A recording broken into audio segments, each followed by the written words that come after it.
दिवाळीचा 5वा दिवस म्हणजे बलिप्रतिपदा, ज्याला दिवाळी पाडवा असेही म्हटले जाते. हा 3.5 मुहूर्तांपैकी एक आहे. तुम्हाला माहिती आहे का? काय आहे यामागची कथा? कसा साजरा केला जातो हा दिवस?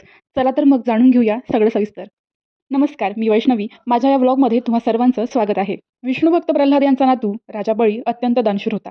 राक्षस कुळात जन्म घेऊन सुद्धा चारित्र्यवान, विनयशील, प्रजेचा हितचिंतक अशा रूपाने तो प्रख्यात होता.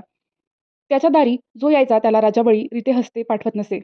त्याच्याकडे अफाट संपत्ती होती. देवांचा त्याने आपल्या बळाच्या सामर्थ्यावर अनेकदा पराभव केला होता, म्हणून तो त्रैलोक्य विजेता असे. त्याचे आणि त्याच्या गर्वाचे हरण करण्यासाठी भगवान श्रीहरी विष्णू यांची निवड करण्यात आली. भगवान विष्णू वामन अवतार घेऊन त्यांच्या दारी गेले.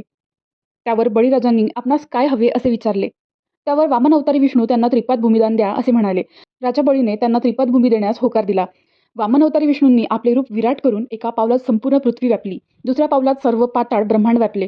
आता त्यांच्या 2 पावलातच राजा बळी सर्व गमावून बसल्यामुळे त्याच्याकडे देण्यासारखे काहीच नव्हते. आता तिसरा पाय कुठे ठेवू असे विचारताच राजा म्हणाला की महाराज, आपण आपले पाय माझ्या डोक्यावर ठेवा.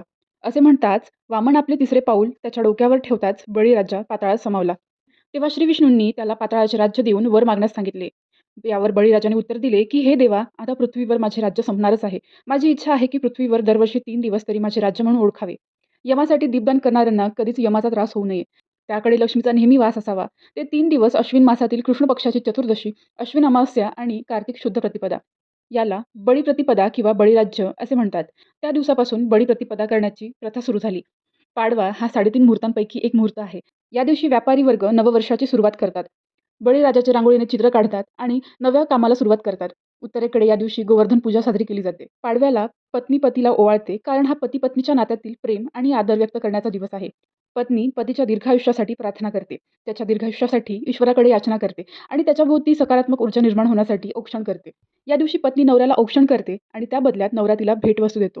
चला तर मग सांगते, कसा साजरा केला मी हा दिवस. आजही सायंकाळी अंगणभर रांगोळ्या काढल्या. आमच्याकडे शेतकरी, कष्टकरी मंडळी आज लक्ष्मीपूजन करतात. त्यामुळे आम्हीही आज लक्ष्मी मातेचे पूजन करून आरती केली. त्यानंतर आईने बाबांना ओवाळले. आज आम्ही गेलो होतो माझ्या काकांकडे. त्यांच्याकडे लक्ष्मीपूजन करून आजचा हा दिवस साजरा केला.